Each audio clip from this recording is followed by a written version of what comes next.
Comandantul șef al armatei ucrainene, generalul Valeri Zaluzhnyi, a apreciat la 1 noiembrie că războiul din Ucraina a căpătat un caracter pozițional și a oferit o serie de recomandări Ucrainei pentru a restabili manevra în spațiul de luptă. Într-un eseu intitulat Modern Positional Warfare and How to Win It și un interviu cu The Economist, Zaluzhnyi a subliniat mediul operațional actual din Ucraina și a remarcat că, în ciuda mai multor operațiuni de contraofensivă ucraineană de succes, anterior, în 2022, războiul a trecut treptat la o formă pozițională. Generalul a subliniat puternic că natura pozițională actuală a războiului este în mare parte rezultatul parității militare dintre forțele ucrainene și cele ruse, menționând că o penetrare profundă și dramatică ucraineană a liniilor ruse nu va fi posibilă cu echilibru tehnologic și tactic relativ dintre forțele ucrainene și rusești în prezent. În interviul său pentru The Economist, Zaluzhnyi a recunoscut că paritatea tehnologică și tactică între forțele opuse din Ucraina a dus la un impas similar cu cazul primului război mondial. În eseul mai amplu pe care îl dezvoltă această temă, Zaluzhnyi s-a abținut în mod deosebit de la a clasifica situația ca un impas total și, în schimb, a încadrat-o ca un război pozițional rezultat din aspecte ale acestei parități tehnologico-tactice. Potrivit lui Zaluzhnyi, capacitatea Ucrainei de a depăși această paritate tehnologico-tactică va depinde de capacitatea Ucrainei de a asigura 5 componente operaționale principale care au devenit deosebit de importante începând cu vara anului 2023 și anume să câștige superioritatea aeriană, încălcarea în profunzime a câmpurilor minate rusești, creșterea eficienței luptei de contrabaterie, crearea și formarea rezervelor necesare și dezvoltarea capacităților de război electronic. Zaluzhnyi a oferit o serie de soluții tactice specifice celor 5 componente menționate, care au creat condițiile unui război de poziție, ceea ce, în opinia sa, va permite Ucrainei să depășească paritatea militară cu forțele ruse. În ceea ce privește problema superiorității aeriene, Zaluzhnyi a susținut că forțele ucrainene trebuie să îmbunătățească semnificativ capacitățile dronelor pentru a câștiga superioritatea aeriană de-a lungul liniei frontului. Generalul a susținut că forțele ucrainene trebuie să supraîncarce apărarea aeriană rusească, să neutralizeze dronele rusești de atac și să degradeze vizibilitatea Rusiei asupra frontului prin desfășurarea în masă a dronelor ieftine, prin dezvoltarea de drone specifice menite să țintească dronele rusești de atac și prin utilizarea complexelor de război electronic pe front.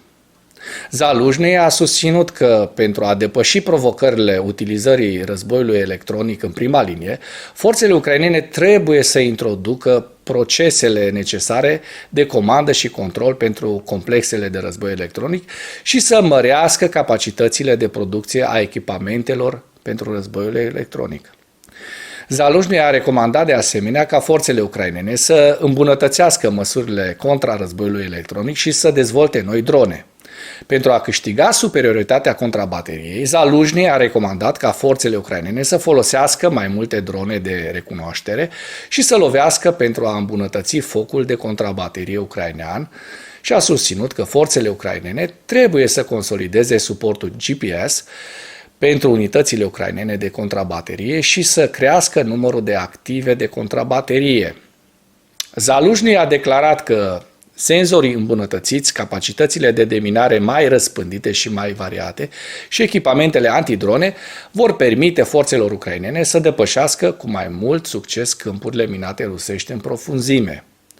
Generalul a evidențiat de asemenea adaptări administrative mai ample și dezvoltări interne pe lângă soluțiile sale tactice specifice câmpului de luptă.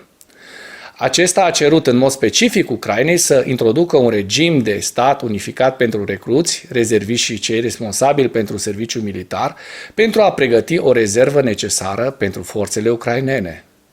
Mai pe larg, Zaluzhnyi a cerut oficialilor ucraineni să stimuleze cetățenii ucraineni să se alăture rezervei militare și să extindă numărul de cetățeni pe care forțele ucrainene au voie să-i antreneze. Zaluzhnyi a subliniat în special necesitatea ca Ucraina să-și dezvolte propria sa industrie de apărare pentru a susține operațiunile, capacitățile de lovitură cu rază lungă de acțiune și un arsenal de muniție asimetric pentru a ieși din paritatea militară cu forțele ruse.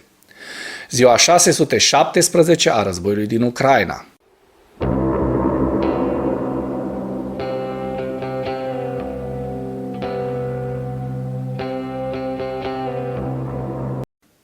Forțele ruse se pregătesc probabil pentru un alt val de atacuri terestre conduse de infanterie, cu o uzură mare asupra pozițiilor ucrainene din zona Avdiivka. Un blogger militar rus afiliat Kremlinului a susținut că forțele ruse de lângă Avdiivka au încetinit în mare măsură ritmul atacurilor la nord și la sud de Avdiivka în favoarea unui foc puternic indirect împotriva pozițiilor din prima linie a Ucrainei și a zonelor din spatele frontului. Forțele ruse pot desfășura o campanie de interdicție împotriva activelor ucrainene din zona Avdiivka, dar acest foc puternic este mai probabil pregătit pentru pregătirea aeriană și de artilerie pentru câmpul de luptă, înaintea unui alt val de atacuri rusești, pe care forțele rusești se pregătesc să treacă la un astfel de asalturi frontale conduse de infanterie, după pregătirea artileriei grele pentru a compensa pierderile grele de material din Avdiivka în cursul lunii octombrie. Dacă până în acest moment ai găsit informații utile în material, contribuie cu un like și cu o distribuire a acestui videoclip pentru a ajunge la cât mai multă lume. Proiectul de geolocalizare cu sursă deschisă GeoConfirmed a folosit imagini din satelit disponibile comercial pentru a verifica că forțele ruse au suferit cel puțin 197 de vehicule avariate și distruse începând cu 9 octombrie, pierzând 99 de vehicule în timpul primului val de atacuri între 9 și 13 octombrie, 94 de vehicule în timpul celui de-al doilea val între 14 și 23 octombrie și 4 vehicule confirmate și 18 potențial pierdute între 24 și 31 octombrie.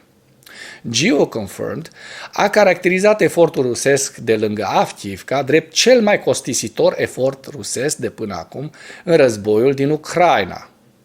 Situația actuală de lângă Avdiivka este un microcosmos al eșecului mai larg al statului major rusesc de a internaliza și disemina lecțiile învățate de pe frontul rusesc în timpul eforturilor ofensive eșuate anterioare din Ucraina de către grupări de forțe de pe întregul teatru.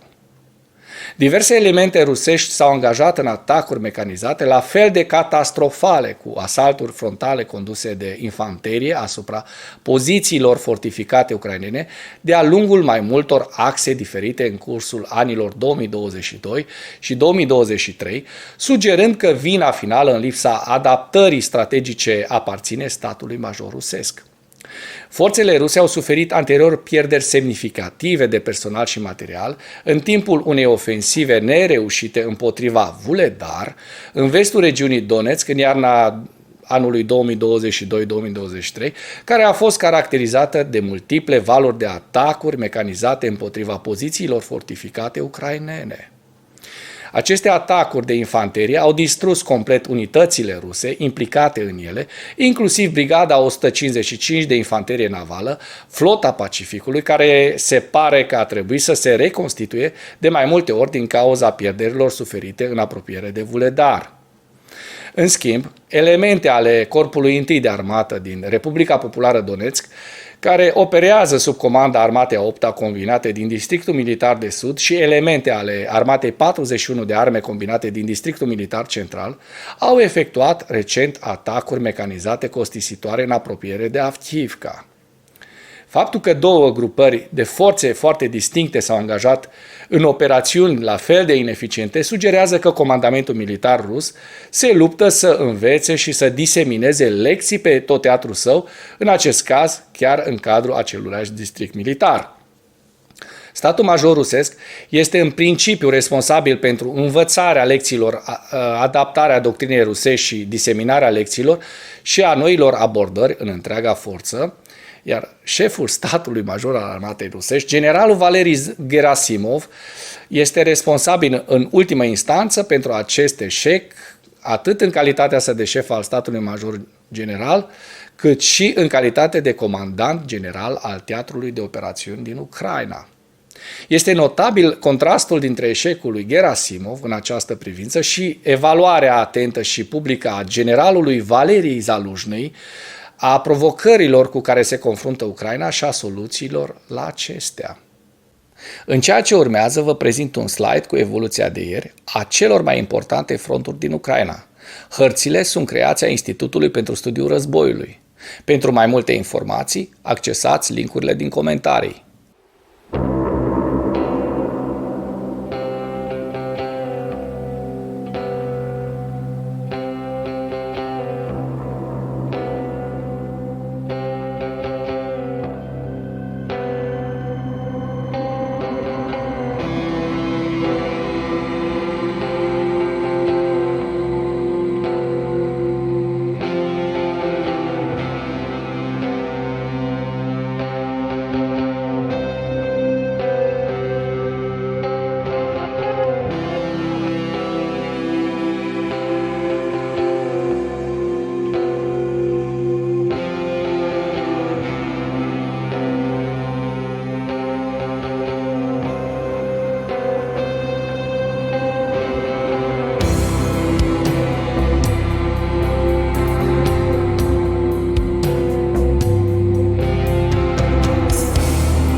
Mulțumesc pentru vizionare. Dacă vrei să susții acest canal, abonează-te la Animatura. Apreciez mult asta.